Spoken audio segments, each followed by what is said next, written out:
रायगढ़ में आज cabinet pre budget पर बैठक हो रही है। इस प्री बजट को लेकर मुख्यमंत्री मनोहर लाल का बयान सामने आया। कहा, अमृतकाल का पहला बजट केंद्र सरकार ने पेश किया और केंद्र की तर्ज पर प्रदेश का पहला बजट अमृतकाल का बजट होगा। मुख्यमंत्री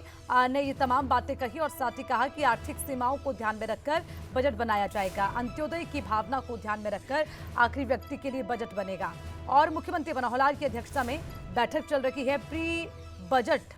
को लेकर चर्चा की जा रही है। कैबिनेट मंत्री, मुख्य सचिव इस बैठक में मौजूद हैं और बजट को लेकर सुझावों पर चर्चा की जा रही है। इस बैठक में कृषि मंत्री जयप्रकाश दलाल, शिक्षा मंत्री कंवरपाल गुर्जर, सहकारिता मंत्री बनवारी लाल, राज्य मंत्री अनूप धानक, परिवहन मंत्री मूलचंद शर्मा, महिला विकास राज्य मंत्री कमलेश ढांडा, शहरी स्थानीय निकाय मंत्री कमल गुप्ता, पंचायत मंत्री देवेंद्र सिंह बबली, राज्य मंत्री अनूप धानक समेत वित्त विभाग के तमाम अधिकारी मौजूद हैं, जिनके साथ बजट पर चर्चा को लेकर सुझाव लिए जा रहे हैं। चलिए, इसी पर ज्यादा जानकारी के लिए सीधे रुक करेंगे। हमारे संवाददाता रवि चंदेल हमारे साथ जुड़े हुए हैं। रवि, बजट को लेकर अगर बात की जाए तो केंद्र सरकार ने जब बजट पेश किया तो मुख्यमंत्री मनोहर लाल ने उसकी खूब सराहना की और उससे इंस्पायर भी हुए और अब उनका ये कहना है कि अमृतकाल का बजट केंद्र सरकार ने पेश किया, लेकिन अब प्रदेश में भी इसी तरह का बजट पेश होगा। उसी को लेकर आज चर्चा, जरा पूरा अपडेट।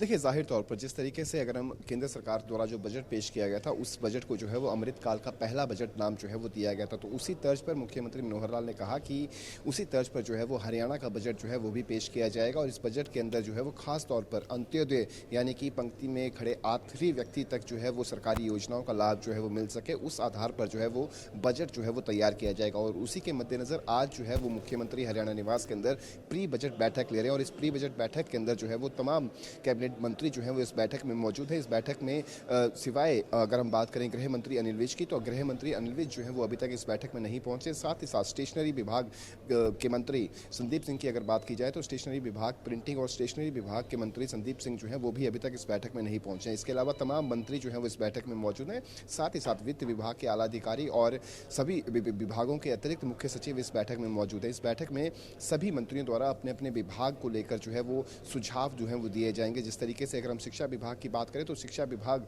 के मंत्री कंवरपाल गुर्जर ने साफ तौर पर कहा था कि जिस तरीके से कुछ ऐसे तकरीबन 200 ऐसे स्कूल्स हैं जिनकी बिल्डिंग्स जो है वो जर्जर हालात में है, तो ऐसी स्थिति में शिक्षा विभाग की ओर से सुझाव जाएगा कि मुख्यमंत्री जो है वो शिक्षा विभाग को एक बजट एलोकेट करें जिसके तहत जो जर्जर बिल्डिंग्स हैं स्कूलों की, उनकी जो है वो मुरम्मत करवाई जा सके। तो वहीं अगर हम कृषि क्षेत्र की बात करें तो कृषि मंत्री जेपी दलाल का साफ तौर पर कहना है कि उनकी तरफ से जो है वो किसानों और प्राकृतिक कृषि किस तरीके से बढ़ावा दिया जा सके, इस तर्ज पर जो है वो अपने सुझाव जो हैं वो दिए जाएंगे। तो जाहिर तौर पर इस प्री बजट की बैठक के अंदर जो है तमाम मंत्रियों के साथ जो है वो उनके विभागों से सुझाव लिए जाएंगे और उन सुझावों पर किस तरीके से इंप्लीमेंट किया जाए उसको लेकर जो है वो आला अधिकारियों यानी कि वित्त विभाग के अधिकारी और जो अतिरिक्त मुख्य सचिव, संबंधित विभागों के अतिरिक्त मुख्य सचिव होंगे, वो इस बजट के अंदर जो है उन्हें सुझाव देंगे कि किस तरीके से इनको जो है वो एलोकेट बजट के अंदर जो है वो किया जा सकता है। सबसे पहले तो ये समझना बहुत जरूरी है कि आगामी वर्ष यानी कि अगले वर्ष जो है वो हरियाणा के अंदर जो है वो लोकसभा के भी चुनाव होंगे, विधानसभा के भी चुनाव होंगे। तो ऐसे में इस बार का जो बजट है ये बजट काफ़ी महत्वपूर्ण है। इस बजट के अंदर जो है वो सरकार जरूर चाहेगी कि हर वर्ग को जो है वो संतुष्ट किया जा सके और इससे ऐसा नहीं है कि पहली मर्तबा जो है वो प्री बजट बैठकें जो है वो हो रही हैं। इससे पहले भी बीते वर्ष भी प्री बजट बैठक जो है वो उसमें हुई थी और इसके साथ साथ सभी वर्गों के जो वरिष्ठ जो लोग हैं उनके साथ जो है वो भी संवाद जो है मुख्यमंत्री द्वारा किया गया था। लेकिन इस बार का जो बजट है ये अपने आप में काफ़ी महत्वपूर्ण है क्योंकि इस बार का जो बजट है वो मनोहर सरकार 2.0 का जो है वो आखिरी बजट है। तो इस स्थिति के अंदर सरकार जरूर ये चाहेगी कि हर वर्ग को जो है वो संतुष्ट किया जा सके। उसी के मद्देनजर आज ये बैठक बुलाई गई और इस बैठक में जिस तरीके से अगर हम पंचायत मंत्री की बात करें, कृषि मंत्री की बात करें, परिवहन मंत्री की बात करें या फिर शिक्षा मंत्री की बात करें, तमाम नेताओं द्वारा जो है वो लगातार यही कहा जा रहा है कि वो अपने विभाग को लेकर जो है वो बजट की मांग जो है वो मुख्यमंत्री के समक्ष रखेंगे और यदि मुख्यमंत्री को लगेगा कि उनके द्वारा जो सुझाव रखे जा रहे हैं उन सुझावों में जो है उसको बजट के अंदर एलोकेट करने की जरूरत है। और देखना दिलचस्प होगा कि जब ये प्री बजट की बैठक खत्म होगी उसके बाद क्या कुछ तस्वीर जो है वो निकलकर सामने आती है। हालांकि इस चीज़ का तो जिक्र कोई नहीं करेगा कि कितना एलोकेशन जो है वो कौन से विभाग को किया गया है, लेकिन जाहिर तौर पर सभी मंत्री जो है वो अपने अपने विभागों को लेकर जो है वो मुख्यमंत्री के समक्ष जो है वो सुझाव रखेंगे, चाहे वो सहकारिता मंत्री हो, कृषि मंत्री हो या फिर कोई अन्य विभाग के मंत्री हो। तो उनके द्वारा अपने विभाग को लेकर खासतौर पर उनका सीधा असर जो है वो प्रदेशवासियों जनता पर पड़ता है। तो उसको लेकर जो है खासतौर पर जिस तरीके से हम कृषि क्षेत्र की बात करें तो कृषि कृषि क्षेत्र में अगर हम केंद्र सरकार के बजट को अगर देखें तो केंद्र सरकार के द्वारा जो बजट एलोकेट किया गया है उस बजट के एलोकेशन के अंदर भी खास तौर पर ये देखा जा रहा है कि उसके अंदर जो है कृषि को प्राकृतिक कृषि की तरफ जो है वो युवाओं का किस तरीके से रुझान जो है वो बढ़ाया जा सके, उसको लेकर जो है वो खासी सब्सिडी जो है वो एलोकेट की गई। तो जाहिर तौर पर हरियाणा सरकार द्वारा भी कृषि क्षेत्र में जो है वो कुछ बड़े ऐलान जो है वो किए जा सकते हैं इस बजट के अंदर। जिस तरीके से अगर हम केंद्रीय बजट की बात करें तो उसी तर्ज पर प्राकृतिक खेती को बढ़ावा देने के लिए जो है वो हरियाणा सरकार द्वारा भी बजट के अंदर जो है वो कृषि क्षेत्र में एलोकेशन जो है वो की जा सकती है, ताकि युवाओं को रोजगार के साथ साथ बाकी युवाओं को भी रोजगार जो है वो मुहैया करवाया जा सके। इसके अलावा अगर हम परिवहन विभाग की बात करें तो परिवहन विभाग के अंदर जिस तरीके से अगर हम एनसीआर का मुद्दा उठाएं तो एनसीआर के अंदर जो है वो लगातार जो है वो 10 और 15 साल के जो वाहन है उनको ऊपर जो है वो पाबंदी लगाई जा रही है। तो ऐसी स्थिति के अंदर जो है वो इलेक्ट्रॉनिक व्हीकल को किस तरीके से बढ़ावा दिया जाए उसको लेकर जो है वो खुद परिवहन मंत्री भी बोलते हुए नजर आए। उन्होंने साफ तौर पर कहा कि इलेक्ट्रॉनिक व्हीकल को किस तरीके से बढ़ावा दिया जाए इस ओर जो है वो अपना इस बारे में जो अपना सुझाव है मुख्यमंत्री को सौंपेंगे और जाहिर तौर पर इसको लेकर जो है कुछ बड़े ऐलान जो है वो किए जा सकते हैं कि आखिरकार कितनी सब्सिडी जो है वो इलेक्ट्रॉनिक व्हीकल्स को खरीदने में मिलती है। और साथ ही साथ जिस तरीके से अगर हम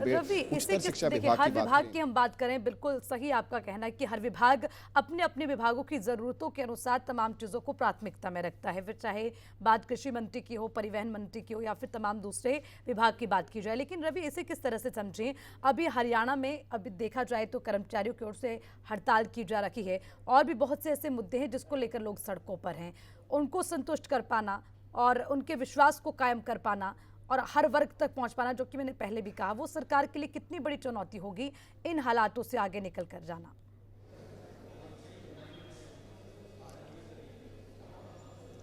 देखिए, जिस तरीके से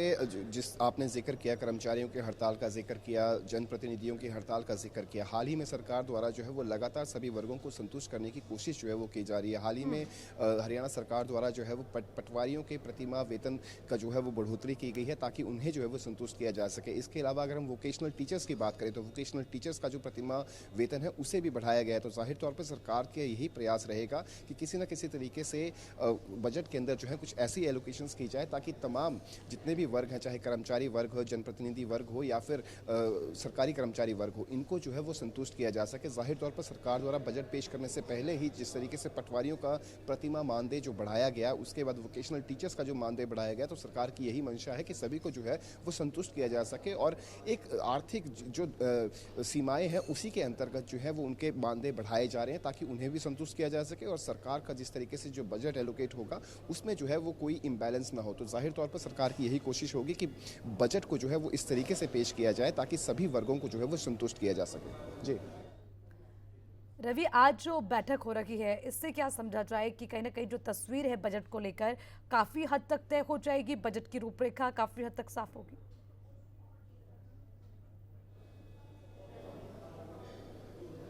देखिए, जाहिर तौर पर जिस तरीके से अगर हम बजट की बात करें तो 23 फरवरी 2023 को जो है वो मुख्यमंत्री बतौर वित्त मंत्री जो है वो विधानसभा के अंदर जो है वो बजट जो है वो पेश करेंगे। तो उससे पहले जिस तरीके से आज जो प्री बजट की बैठक हुई है, इस बैठक के अंदर तमाम विभागीय मंत्रियों के साथ जो है वो उनके सुझाव जो है वो लिए जाएंगे। उसके बाद कल यानी कि कल 8 फरवरी को जो है वो सूरजकुंड फरीदाबाद के सूरजकुंड मेले के अंदर जो है वो सूत्रों के हवाले से जो खबर निकलकर सामने आ रही है कि सर्वदलीय बैठक बुलाई गई है, यानी कि सभी जो पार्टियों के जो विधायक होंगे वो भी उस बैठक के अंदर जो है मौजूद होंगे और उनसे भी जो है वो प्री बजट पर जो है वो चर्चा संभव है कि आखिरकार उन्हें अपने हलकों के अंदर किस तरीके के विकास के कार्य चाहिए और कितनी गति से जो विकास के कार्य हो और कौन कौन से ऐसी समस्याएं हैं जिन्हें तुरंत प्रभाव से जो है वो ठीक करना चाहिए। तो उसको लेकर जो है कल भी एक काफ़ी अहम बैठक जो है वो सूरजकुंड में होगी। वहाँ पर जो है वो देखना होगा कि आखिरकार ये सर्वदलीय बैठक बुलाई जा रही है या फिर ये संयुक्त यानी कि बीजेपी जेजेपी विधायक दल की ये बैठक बुलाई जा रही है, क्योंकि इसके ऊपर लगातार अभी भी संशय बरकरार है कि कल की जो बैठक होने जा रही है वो बैठक सर्वदलीय बैठक है या फिर संयुक्त बैठक है। जिस तरीके से बीजेपी जेजेपी विधायक दलों की बात करें तो उसको लेकर जो है मुख्यमंत्री उसमें भी जो है वो सभी विधायकों से यानी कि 90 के 90 हलकों के जो विधायक हैं उन तमाम विधायकों के साथ जो है वो प्री बजट चर्चा करेंगे और प्री बजट चर्चा के अंदर जो है वो उनके सुझाव भी ले जाएंगे और उन सुझावों को किस तरीके से जो है बजट के अंदर एलोकेट किया जाए उसको लेकर जो है वित्त मंत्री वित्त विभाग के आला अधिकारी भी उस बैठक के अंदर मौजूद होंगे, साथ ही साथ अतिरिक्त मुख्य सचिव भी उस बैठक में मौजूद होंगे। तो जाहिर तौर पर इस बार का जो बजट है उसको लेकर जो है वो खासी तैयारियां जो है वो सरकार की तरफ से की जा रही, चाहे अगर यानी कि रवि, साफ तौर पर कहा जा सकता है कि देखने वाली बात होगी कि जो आज तमाम सुझाव सामने आते हैं वो बजट की रूपरेखा को तैयार करने में कितनी मदद कर पाते हैं। रवि, शुक्रिया आपका तमाम जानकारी के लिए।